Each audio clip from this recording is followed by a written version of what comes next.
Welcome, everybody, to today's Building My Legacy podcast. I have with me today Julie Bartkus. She is a very interesting person because you have been in a work situation, haven't you, where you've gone, oh, wow, am I going to just ride this out? Can I ride it out? What will my life be like? Because maybe manager changed, maybe a team changed, and there's a whole different set of circumstances that you're now dealing with and having to navigate. And this is what Julie does, is she transforms teams. So Julie, before we get started on what you do, tell us, how did you get into this? Why your passion for this? And then I want to talk about some of the things you've developed. Awesome. Awesome. Well, thank you for having me. It's an honor to be here. And what an important topic about leaving your legacy or building your legacy. To really start with that in mind as you progress through your career is so critically important. And where it began for me, I had this fascination for teams and for managers when I was working in various positions. I was in corporate for 8 years. I was in retail. I had numerous positions in the childcare industry. And I always made it my passion, or it was always my passion, to study different managers and to study what they were doing, where the team was like together and we were united and we were constructive. And then other teams I worked with where it was destructive, there was gossip, there was negativity, there was blaming and complaining, and there were people who didn't want to come into work. So I thought it was really interesting, especially as I stepped up into a leadership role. And I've got a very early experience, I remember, in my retail career. But I remember thinking to myself what is it that those good managers are doing? So I made it my study and my passion just to really be looking and analyzing like, I'm a part of this team. I like being a part of this team. What are we doing right? And what could we be doing better? So that's really where it began for me. But in retail, I had the opportunity to step into a position of leadership, and they were noticing me, and it was a clothing store called ID, and it was at the time when everything matched. I don't know if you remember that, but we had matching shirts, matching pants, matching socks. Everything was like the same color. And I really loved moving the clothing and the accessories. And my manager says, gosh, you're so good at this. How would you like to do more of what you love, but through other people? And I think it was a trick question because I was like, oh, okay, there was a little bit of a raise involved with it. I thought, okay, this will be fun. And then I remember accepting the position, and it was like there was a pat on my back. It was good luck. And it was like, now you're going to have the opportunity to eat lunch here and to do this and to do that. But there wasn't really any training on how to be effective as a leader. So I remember one of my first days in the job, I had an employee and her name was Shannon, and she came in, she punched the clock, and then she looked over at me and said, Julie, I'm hungry. I think I want to go get something to eat. I'm like, what am I supposed to say here? So I thought about it for like a few seconds. I said, well, maybe if you're hungry and you want to go get something to eat after you punch in, you ought to think about working at one of those places, because you could then punch in and eat. But the next day I was greeted by my regional manager, and she was like, well, I heard the conversation you had with Shannon. And I was like, and I thought about that for a long time. I'm like, did I do the right thing? Did I do the wrong thing? I don't know. What was I supposed to do? And now looking back after being in the study, the fascination of teams for over 20 years, I know what I should have done differently, but looking back at it, or in that moment, it was like, well, what am I supposed to do? She's supposed to come in. She's supposed to do her job. We're paying her. She's supposed to leave. But there's a lot more that goes into it than just those hardcore facts. It's really about your interpersonal skills, your emotional intelligence, and how you manage yourself and are able to distance yourself emotionally from destructive things that employees might be doing so that you could still manage them in a constructive way. That is tough. And I don't think there's a single one of us Yeah. who have not had the experience of going, wow, I really blew that one, right? Yeah. And Or, from wow, that, what the heck are they thinking? right? And from that, we you don't even look learn. back at yourself. Yeah. So tell me, you have this D.R.I.V.E method that you use. You talk about a lot of things with team development, moving negative to positive, coaching individuals in order to get a team to work together. And you use the D.R.I.V.E method for that. So tell us more about that, because I find that fascinating. Yeah, the drive method was something that I developed based upon my work with my clients. And it seemed that there were always these things that I was repeating. So each letter in the drive method stands for a different step that you would take to really transform your team. So the first letter in the drive method, the D, stands for the word desire. And a lot of times in our organizations, we're not really getting clear on what it is that we desire in terms of, well, what does our team look like? So Mm. we really want to get clear on what is this team that we're bringing together or that we're in charge of leading going to be like. So we have to purposely decide that ahead of time so that we can really drive them to that destination. Because if we're just getting in the car, so to speak, and we're like, well, I don't know where we're ending up. We've got all these people together. Hopefully we get somewhere. It's going to be a very fuzzy picture. So you have to get really clear on what you desire and who you desire to be a part of your team. And that's really important. Who you desire to be on your team. Mm, I think that's where so often we go wrong because we hire for right now, today's urgent yeah. crisis, right? Yes. So we don't always think about down the road, a year from now, 2 years from now, will this person be able to grow into where the company is headed? So Yes. talk a little bit more about, do I have the right person? Well, I have my students, my clients really go through an exercise where they write down all the characteristics and behaviors that they want their dreamy team member to possess. And we use that list as the protocol, as the benchmark for who we bring on board. And the more their work deepens with me, the tougher we are with making sure that we don't hire anybody but the person who has all of those characteristics and qualities. Because especially right now in this day and age, and if you're responsible for hiring, you know, it's really easy right now to settle, to, oh, they don't have that, they don't have that, but they want to work. At least they want to work. At least they want to come to work. And we really justify them not having those characteristics or qualities for what we're willing to settle for. So we have to keep increasing our mindset in terms of what we want so that we're continuously attracting that.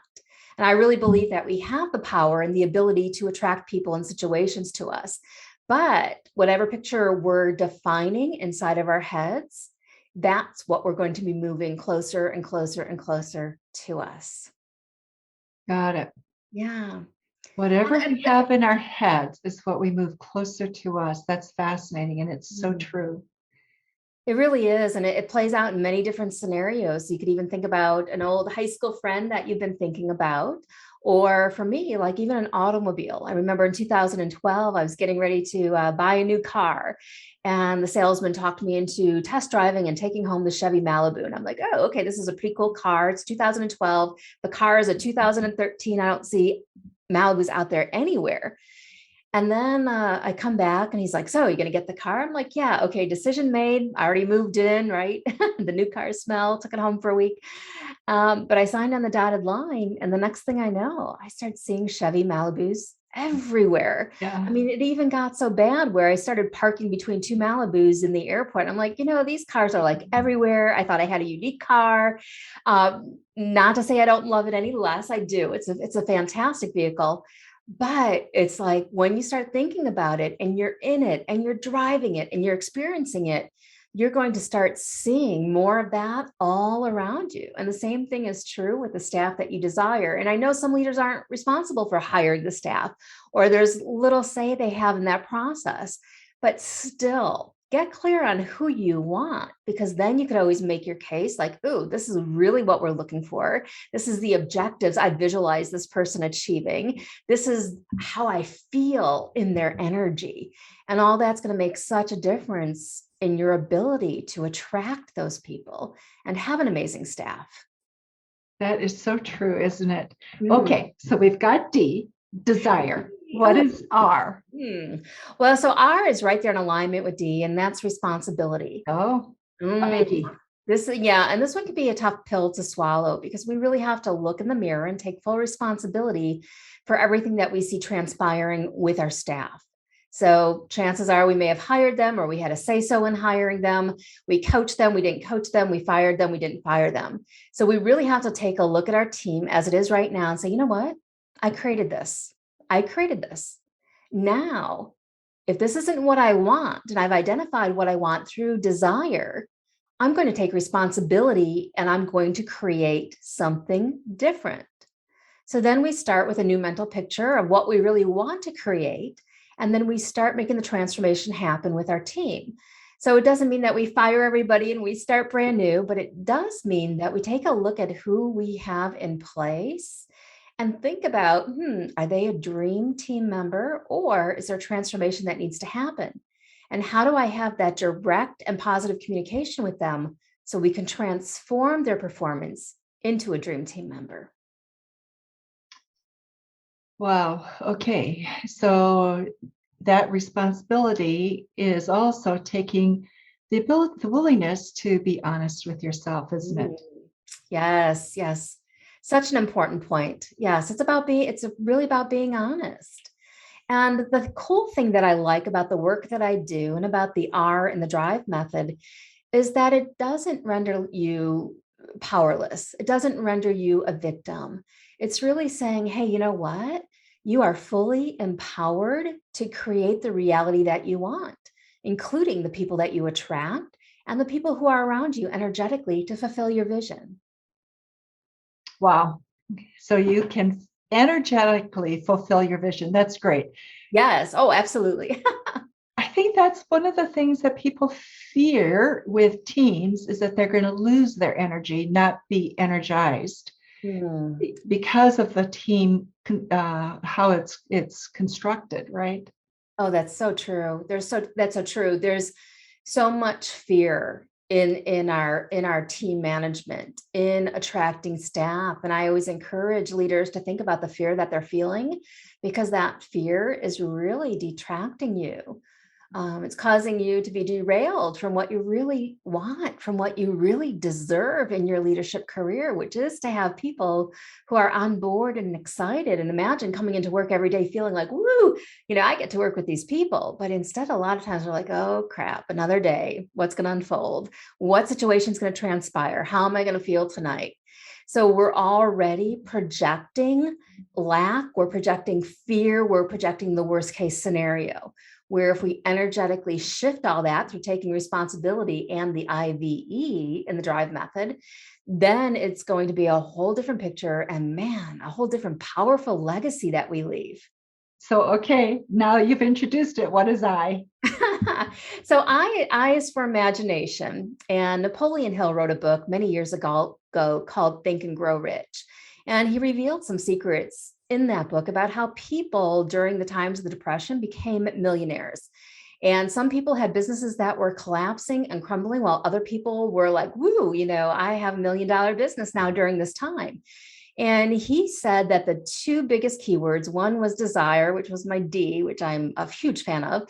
And then the other word is imagination. And those are two big secrets that he talks about in that work. Or in that book. But he said that the people who can create their reality in their imagination first are the ones who are more likely to be successful with that reality that they want to bring to life. So we create two realities, right? We create one inside of our minds first, and we create our second reality with what transpires in front of us. So now, how amazing is it to bridge the gap and have the reality that we create with our mind come into fruition in our reality? So, what you want to do is engage your imagination. Take yourself back to that playful place where you're imagining the best scenarios happening Sunday evening, instead of getting filled with anxiety and fear about what's going to unfold. You start imagining the difference that you're going to be making in so many lives. And it's not just the lives of the staff who are on board with you, but it's the lives of the people who are being served by everybody. And I remember being in corporate America. I was there for 8 years, and I worked my way up from a clerk to a financial manager by the time I left.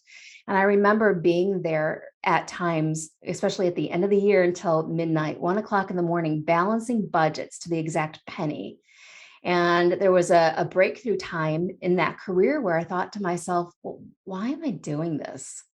What difference does it make? And this is so unfulfilling, moving these pennies into these columns. And then I thought about, I said, Julie, you've really got to get in touch with the why of what you're doing. So I got out a white flip chart. I look over here because I'm like, got a big whiteboard up. So I always have big white sheets of paper or whiteboard around me so I can draw things out. But I got out a big white sheet of paper and I started asking myself questions. And it's my why, what, why formula. And I said, why do you do what you do? And I started thinking, well, I'm a financial manager. I work for a telecommunications company. And I eventually scaled my answer back to, well, listen, you're in a communication company, telephone calls get connected because you do what you do, because there's budgets, because there's money. So I deepened it a little bit. I said, all right, Julie, here's what your real purpose is that you're enabling the 911 calls, the emergency calls to be connected. And because those calls can be connected, lives are being saved. So from that moment on, that's what I focused on, the why of what I'm doing. And I started really creating that and cultivating that in my imagination and playing with it to where it was like, ooh, there was some genuine excitement happening about saving lives by balancing these budgets. So no longer was it about moving a penny from one column to another. It was about those calls are being connected, lives are being saved. And man, that's what you're about, making a difference. And I hung on. Wow, that's powerful. Wow. Yeah. Thank you. Thank you. Yeah. And I always think back to that moment because it was a time where I was checking out and I was like, oh, do I want to stay here? Do I want to do this? And I'm like, this is how you recultivate your own vision. And regardless of where you're at in your leadership role, you've got to have a strong, compelling vision that moves you, that excites you, that you're willing to wake up a little early for or stay up late, if you're like me, but that you're willing just to move forward with, and it excites you. And that's really important to have. Wow. Because without it, everything seems hard. It really does. It does, doesn't it? And it's that passion, the why that gives you the reason to wake up. Yeah, absolutely. So V, what is V? Oh, V. Okay, my favorite word. I've mentioned it a couple times, but V is for vision. You've got to lead by a vision. You've got to cultivate a vision. You've got to have a strong, compelling vision in terms of why you do what you do. And a lot of organizations make mistakes with their vision. They have a big corporate retreat or whatever it is, the process that they go through, and they get their vision statement. And then I come on site and everybody can recite the vision in unison. But nobody feels the vision. The vision's not alive. It's thumbtacked to a wall or it's filed in a cabinet. You want to think about that vision as a living, growing human being. Give your vision a name even, but you wouldn't stick that human being in a file cabinet and say, all right, see you in 10 years when I need to remember what you are. You would really be feeding that vision. You'd be giving it sunlight and some food and some nourishment. And the same thing is true with our vision. So if you're a leader and there is a vision or there's a subvision that you've cultivated, think about how you get your people to feel alive with it. That's the most important thing. How do you do that, Julie? How do you get a vision to come to life inside people's hearts and minds? How much time do we have? Well, yeah. Well, what I found, a simple answer to that is emotional connection. okay. People get bought into what they feel emotionally. So how do we connect with the vision emotionally? How do we get our people to connect? To me, the backbone of the vision is always a story. And it could be even a fictitious story. There's, barbecue sauce company where it's like, we're just made up a story about grandma's barbecue sauce, right? So it's grandma's thing. But you can attach the story. So if you're like a fan of KFC or used to be many years ago, Kentucky Fried Chicken, you know that there's a man behind that vision, and that was Colonel Sanders, who was amazing. And he went around from gas station to gas station at the age of 65, trying to sell I think it was his mother's, fried chicken recipe. And it was at 65 that he started making his money and started bringing his vision to life. The story connects. And a lot of times we don't feel our story is worth telling or worth sharing. But if you are not connected to a story that supports the vision in terms of what you're working on, none of your people are going to be connected either. So it's really critically important to connect yourself. So as the top leader, whoever's tuning into this, think, am I emotionally connected to the vision? And if the answer is no, pull the vision out, see if you need to make a sub-vision, and then think of a story about why that vision is so important to you. Maybe it's something that grandma did, or something that your mother did, or maybe it's just your father, whatever it might be. But make it heartfelt. And I guarantee you, when you come up with that story and then you share it with your team, they are going to connect with it too. Especially if you've got the right team members in place, the ones who can be transformed, their hearts are going to be touched. And I've seen and have worked with teams where they like transformed on a dime. And the interesting thing about teams to remember is that what you want as a leader for your team is the same thing they want. You just don't know how to get them there, and they don't know how to get there either. So what we have to do is find that way for us to come together and say, yeah, this is what we both want. This is what we want to work towards. Let's put our plan in place so that we can march on together in unity and achieve this vision, bring it to life. Bring it to life. E. What do we do with E? Woo. All right. So E, we talked about this a little bit prior to us starting the recording, but it's about energy. It's about how are you feeling? And it's really about really feeling that way energetically every day. And whether you're looking to attract staff, looking to attract or transform your team, it's always the energy behind the intent that's going to get you results, the energy behind the intent. So if our energy, let's say we put out a help wanted ad, and our energy behind the intent is fear and desperation. Oh my gosh, somebody just quit. We need to find somebody. Let's get an ad out there. Oh, we had one 5 years ago. Let's throw the dust off that baby. Let's get it out there and let's attract somebody. That's what most leaders will do, especially hiring managers. Like, oh, we got the ad. The pictures are great. The layout is great, but there's no emotional connection in that ad. There's no story in that ad. So it doesn't work. It falls flat. So we really want to pay attention to the energy, and we go through a lot of energy shifting exercises with my clients so that we get them to that place where it's like, woo, I just wrote that ad. Oh, and we had a client who went from like hearing crickets after he put an ad out there to getting 40 applicants in 2 days. Oh, wow. Good for you. Right. But it's not only true just for attracting staff, it's also true for transforming your team. So for instance, if your energy behind your intent when you're confronting an employee is, oh, here comes Sally again. I don't really like Sally. I wish somebody else would deal with Sally. You're not going to be as effective in your communication with her. So it's about shifting her energies or shifting your energy saying, you know what? Sally was hired because of this, this, this, and this, and you review those reasons why she was hired in the first place. And then when you see Sally, you say, Sally, you know what? I was just reviewing why we hired you. And I want to reiterate this, this, and this, and this, and this. So these are the things that, man, I can't wait to see more of from you.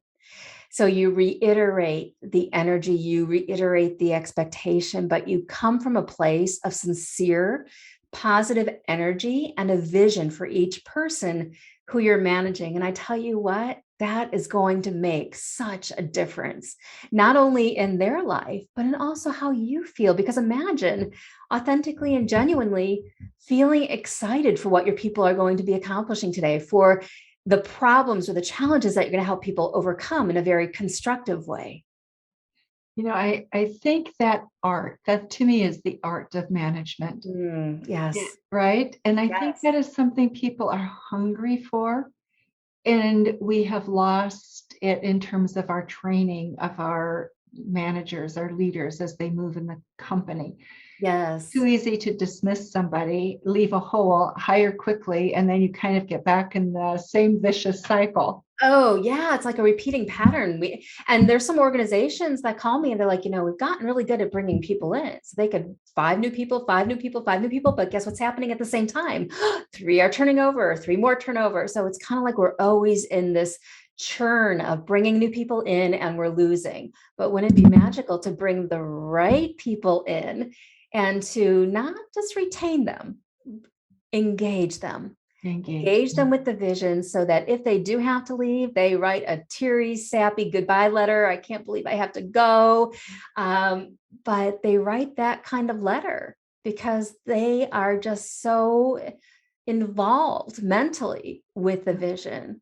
And we have to remember that people check out or emotionally before they check out physically. So some people stay with us for 30 years and they checked out, 28 and a half years ago, but they're just sticking it, sticking with it, sticking with it, and sticking with it. And then we're like, why do our people act like robots? It's like they're just coming in to get a paycheck. They're not engaged. They're not connected. Tell me, you talk a little bit about negative attitudes. Gossip is huge. Yes. I talked with a C-suite executive who finally left because she was so tired of the biting at her heels and the gossip. Yes. And so tell me, what do you do with that? Well, you have to understand that gossip is a symptom. So there are these things that I've identified, and I used to go into organizations and interview every single level of employee, from the cook to the bus driver to, whoever it was at the lowest level, all the way up to the owners, asking them what motivates you in the workplace and what demotivates you. So when it comes to gossip, first of all, it's really important to understand it's a symptom. It's a clue that there's other things going on in your workplace. Now, what are those other things? Most likely, we don't hire people who say, yeah, I love to come into work and I love to stir the pot and I love to gossip. We don't hire those people. But if we already have a gossipy environment, then it's like, oh, they would rather fit in most of the time than to break out of the norm and not be a part of the gossip. And a lot of times people even feel a sense of acceptance when they're accepted into the gossip circle. So you have to first recognize gossip as a symptom and then ask yourself an important question, not how do we change that among our staff? That's not the good question to ask.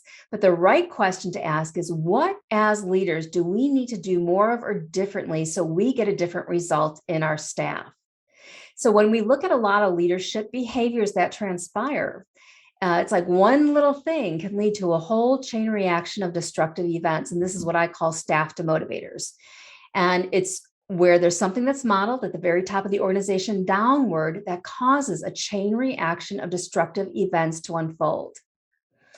So if you could swallow that pill, you'll be well on your way to eliminating the gossip. Once you recognize that it's a symptom, it's not the cause. So then we have to ask ourselves, well, hey, what's the cause of gossip?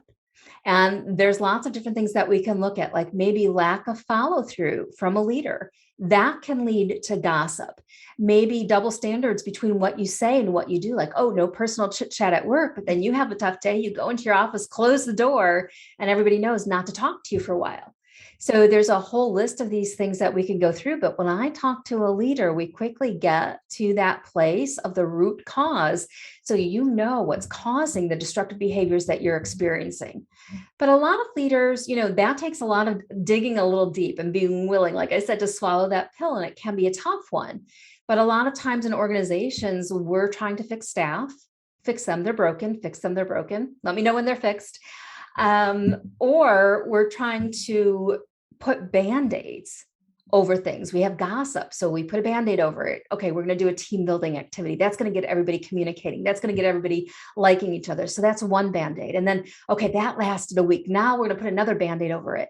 And before we know it, we've got like this wound with Band-Aids over it. And I don't know about you, but have you ever had a Band-Aid on for too long?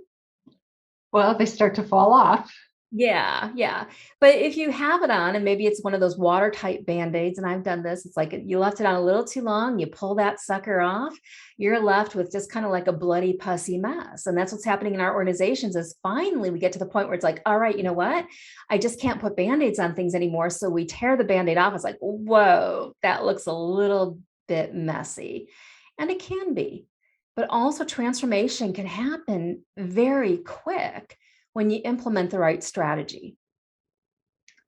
That is so true, Julie. Our time has gone so fast. It's unbelievable. Isn't it unbelievable? What have we left out that people should know about? Oh my goodness, what have I left out? I think the drive method will serve you very well. And that in this journey of leadership, in this journey of managing teams, you have to remember that although the saying is that there's no I in team, I have a drawing I should share with you that shows that, like, in between the letters of TEAM, there is an I that can appear. And I don't want you to forget about the I, because you matter, you're important, and your authentic and genuine happiness is going to be contagious to everyone who you come around. So we want to start with you, making sure that you are happy and that you're leading from this incredibly happy place within yourself. And then the result that you get is going to be totally mind blowing. Wow. And the results you get is mind blowing. Mind And I blowing. think I really love the simplicity of your drive method, Julie. Thank you. I think we need to make management simple because people have so many pressures. There's so many things a manager has to do, they're accountable for. And human the human resources you have that you take care of every day can be a drain or they can be an energizer. But we don't teach people how to Absolutely. turn it into an energy resource. Yes, yes. And then that's such an important point, because we all have the power within us to perceive situations as we want to, right? And when I was in corporate, there was a lot of right sizing, downsizing, outsourcing, execution style firings. But if you could stay in the mindset that you were going to serve the vision, you were going to be happy, you were going to be productive, you were the one who went far in your journey. And I think everybody listening to this will go far in their journeys if they keep in mind that part of this, and a huge part of this, actually a huge percentage, is your mindset. And what are you willing to, up level your thoughts to? How high will you increase them in terms of what's possible? And that's going to set the bar for how high and how far you go. I love that. What will you up level your thoughts to? Yeah. That's a great, great comment, Julie. Oh, thank you so much. Thank you so much for being with us today on Building My Legacy podcast. For those of you who are listening, we will have information about Julie in the show notes, and we welcome you to go ahead and contact her. What a great resource she is. And, people who can take complex concepts and simplify them so you can actually use them, I think are a gift. So be sure to check out Julie and see what it is that she might be able to do for your organization. And again, Julie, thank you so much. Thank you, Lois. It's such an honor to be here. Thank you. You are welcome. And for those of you who are listening, please remember to visit us at our website as well at www.buildtomorrow.com. Thanks for being with us. Thank you for watching my video. Don't forget to like, subscribe, and click the bell button above. Leave comments. We'd love to hear what you think. And visit our other social media links as well. Thanks much.